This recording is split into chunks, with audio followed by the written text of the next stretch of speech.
There's three questions that you should ask yourself at the end of every racing season. And those questions are, first of all, what's my goal for next year for the coming season? Number two is, what's my biggest weakness or biggest challenge that's holding me back from achieving that goal?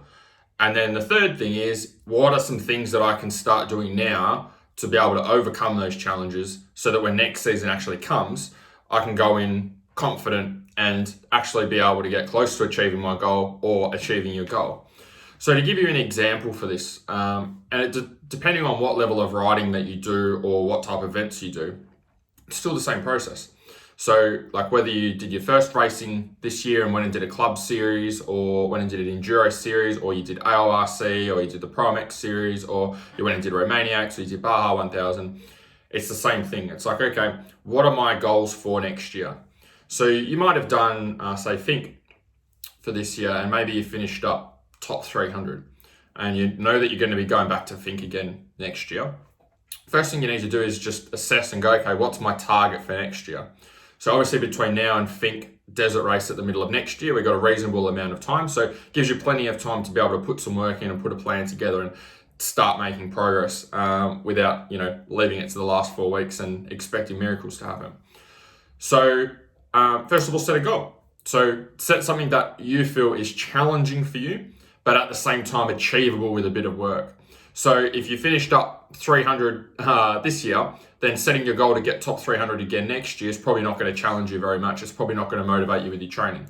Likewise, if you say, hey, I want to win next year, that's probably not going to motivate you either, because it's probably going to be too far away from where your skill set is at the moment. So you want to pick something that's achievable, that with a bit of work, you will be able to get there, you'll be able to tick it off, or at least get close to being able to tick it off.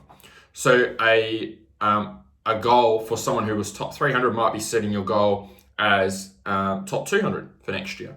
Okay, and you've got 6, 7, there's about 8 months there to be able to do that. So there's no reason that couldn't happen for someone in that scenario.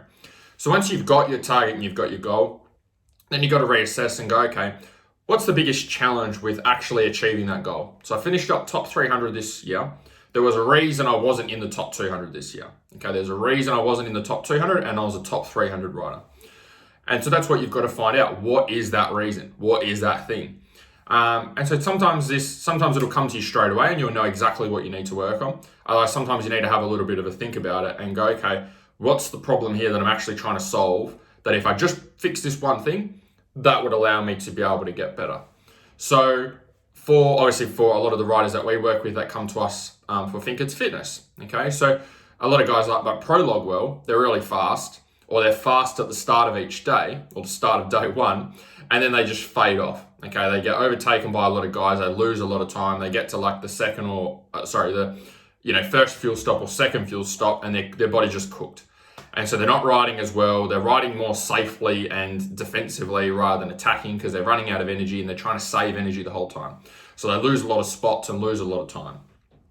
So that might be the weakness, okay? Another weakness could be, maybe it's that particular type of riding, which is something that's quite hard to do for Finke because the conditions are so unique to Finke. There's not many places in Australia where you can just have kilometres and kilometres and kilometres of desert where you can just ride your bike flat out and there's a track, already marked out.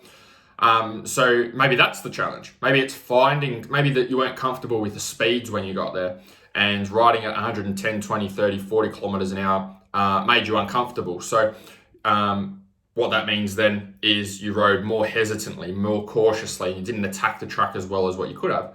So maybe it's finding more spots to be able to ride at those higher speeds.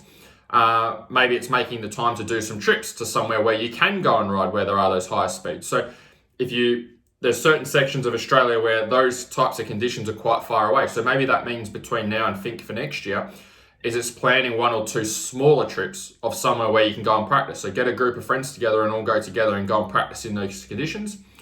Or even if you can, do some pre-running at Finke, if that's something that you have access to or that you're able to do. Other problems could include, maybe it's bike setup.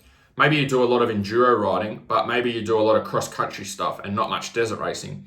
And then you got out there for desert racing and the bike wasn't handling well. You couldn't ride fast because you felt like it was going to kick you off all the time.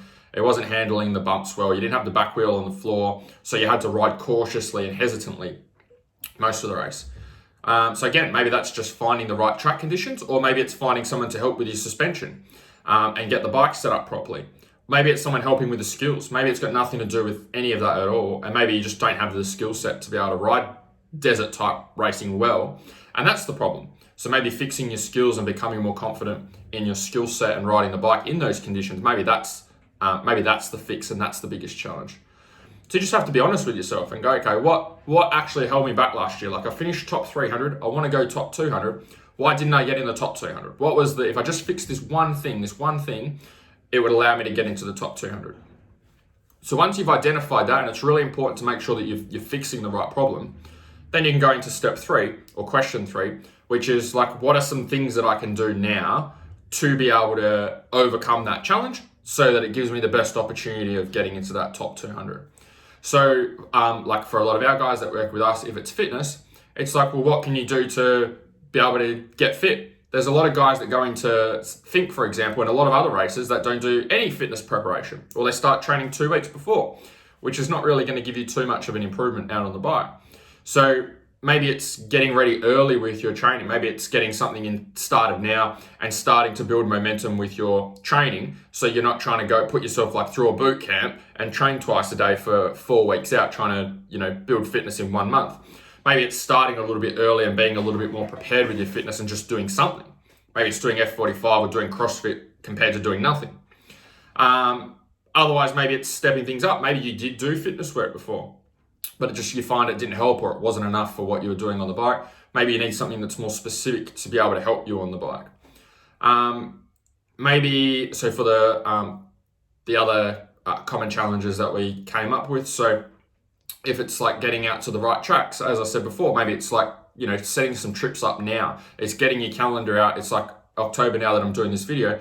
It's getting your calendar out and setting some stuff up with your mates for the coming months. Maybe it's the end of this year. Maybe it's even for the start of next year. Maybe it's looking at pre-running.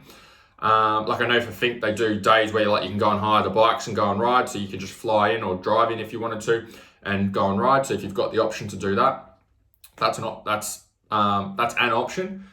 Otherwise, again, if it's bike setup, it's like, okay, maybe have a look at your suspension. Maybe if you just got a stock bike and you've just gone out there and ridden and the suspension hasn't been set up and you haven't got the right springs in there, or you haven't, got it set up for those specific conditions, maybe it's taking your bike to the suspension shop and getting it set up now for the conditions that you want to ride, so you can practice with that bike setup and be confident in it by the time it comes to racing.